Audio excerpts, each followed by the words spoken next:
everybody, I'm Lorii Abela, your Asian matchmaker and soulmate expert. Welcome to tonight's episode of Matchmaker Secrets, where we talk about love, dating, and relationships, and of course, matchmaking. So here in this show, we try to help singles how to navigate love, dating, and relationships. And tonight, our guest is Robert Mason. He is an electrician, photographer, and filmmaker born and raised in the south side of Chicago.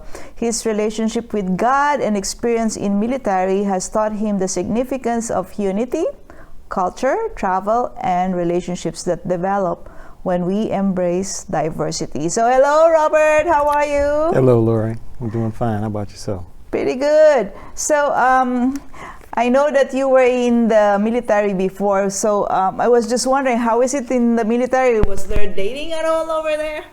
Well, in the military, yes, there's a lot of dating. It's different, and I'll share an experience on base. There are very few women on base, so that makes dating really difficult. It's, for most women, or the women that are available, it's an aggressive environment. So I didn't like dating on base, and I was single back then. I would try to get away as far away from the base as possible. So everybody, all the women were hit on. Is that what it is? All. Okay. It didn't matter how old, how young. So it was raining men for them. Yes. Okay. No, I've always been wondering about that. Like, how is it over in the military? Because obviously there are more men, as compared to women. And then unless the woman doesn't want to date a man. So that's something different though.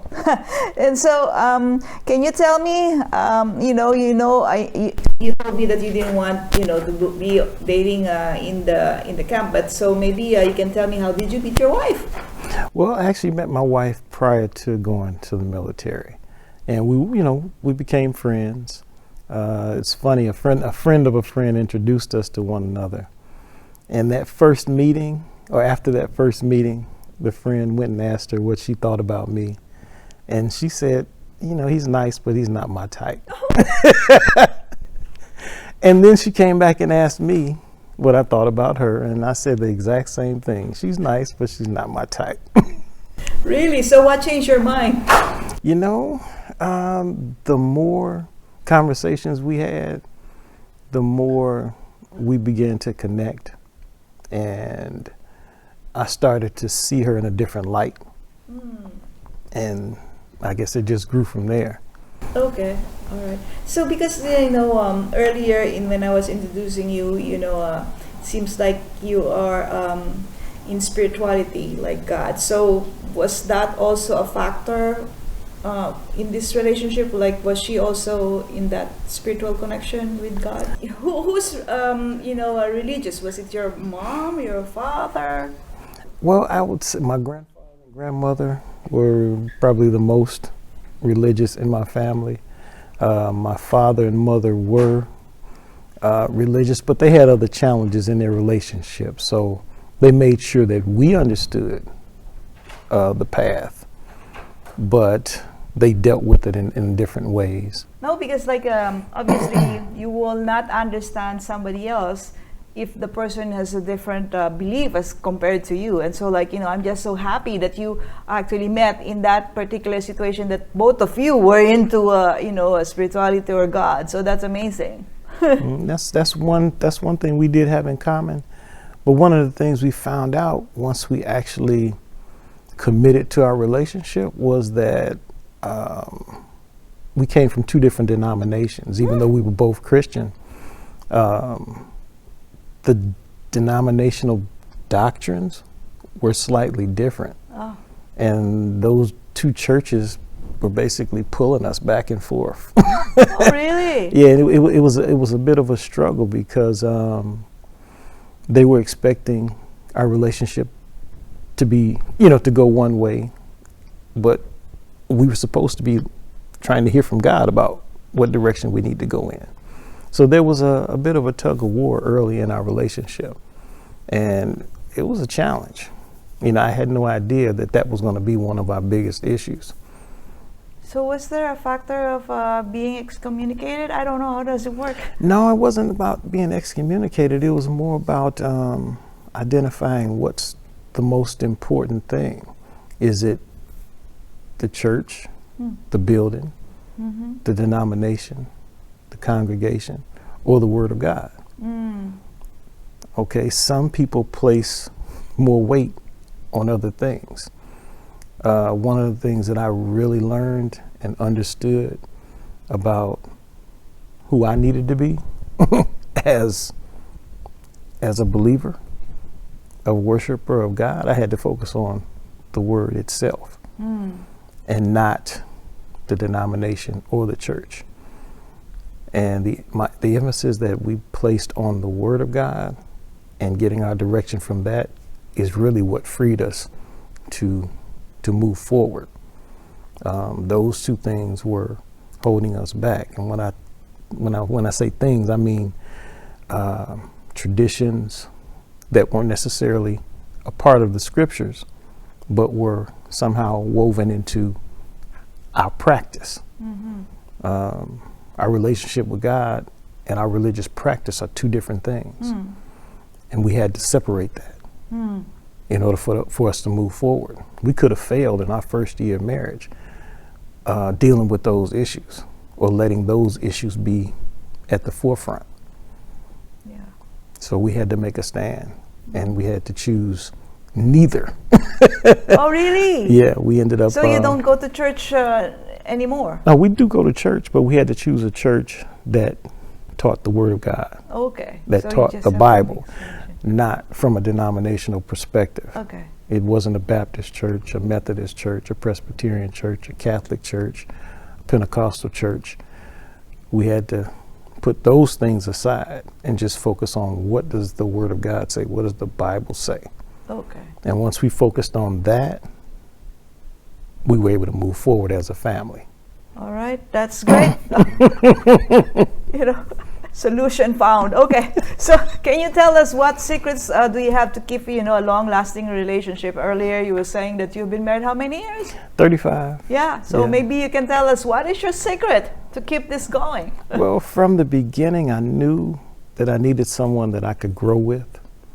So I would say, I heard someone say on the radio one time, anything that's living is growing. And once I heard that statement, I embraced it and I meditated on it. And I knew that as long as we were both growing together, it would make that easier for us to stay together and stay focused on, what we're trying to build as a family. But you know how life is. Life doesn't stay the same. There are situations, challenges, all kinds of things come up. We have 4 children. God said procreate, and so you did. Yes, we did. We had, there were challenges with her family, challenges with my family, because all those people have to now grow together with us. And if there's strife, if there's confusion, if there are issues floating around, it's going to affect how we enjoy our life as a family. So those kinds of things we had to continuously address.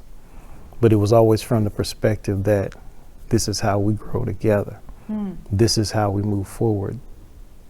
And we use the Word of God as a tool to help us identify what we needed to deal with and what we needed to put to rest.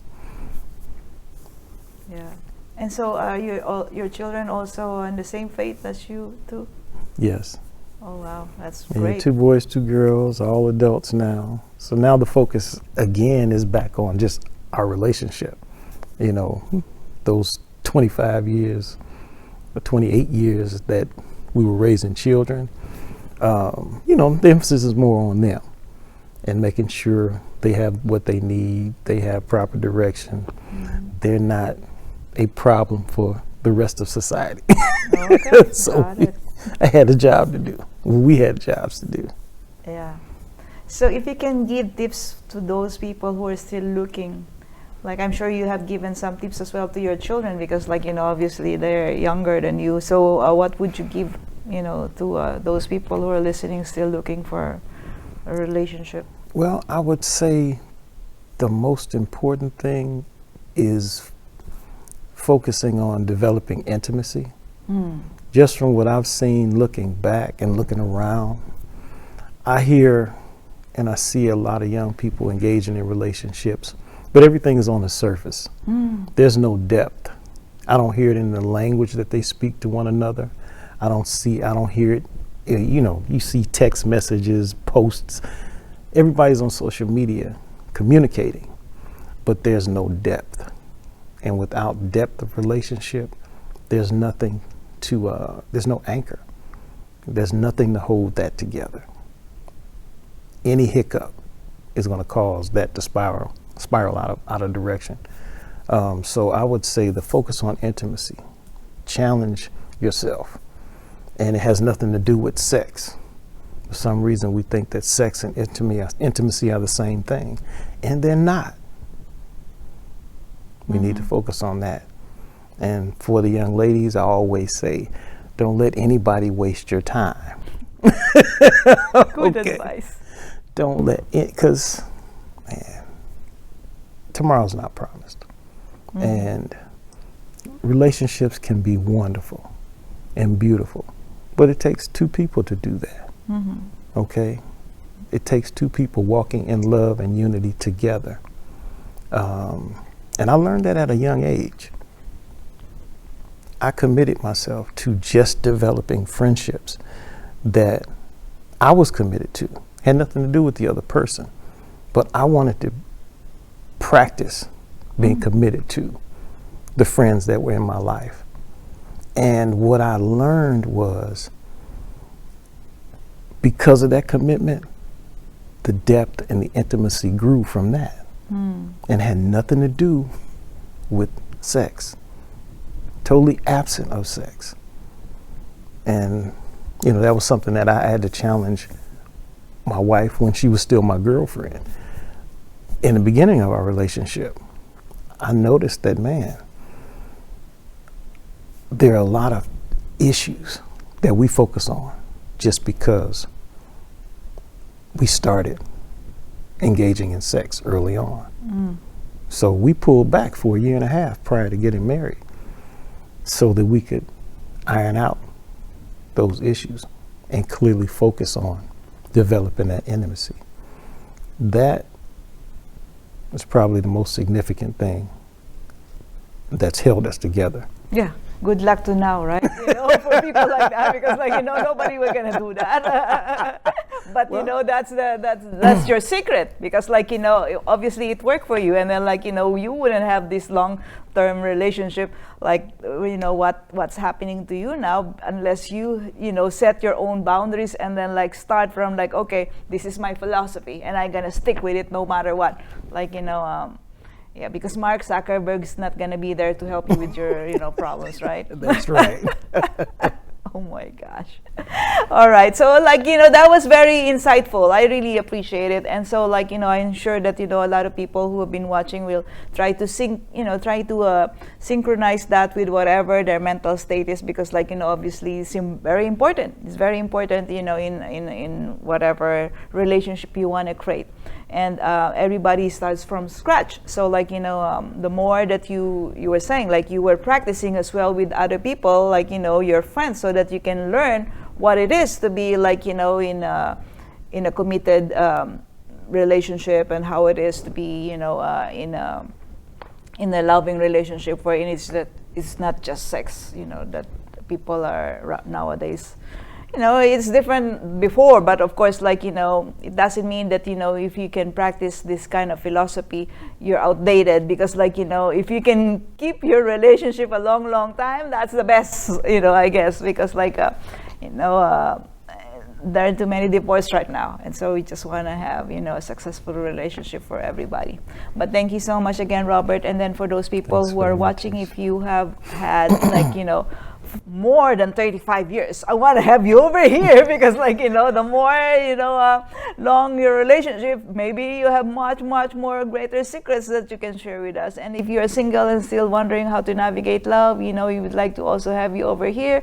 Like every, detailed information that we can actually generate for you to, help you be successful in love, we'll try to do as much as we can. And of course, like, if you're a professional in love, dating, and relationship, we want to also have you over here because, like, obviously, if we can give back to the community and spread love all over the world, that will be amazing. Thank you so much again, Robert, and I'll see you soon. You take care.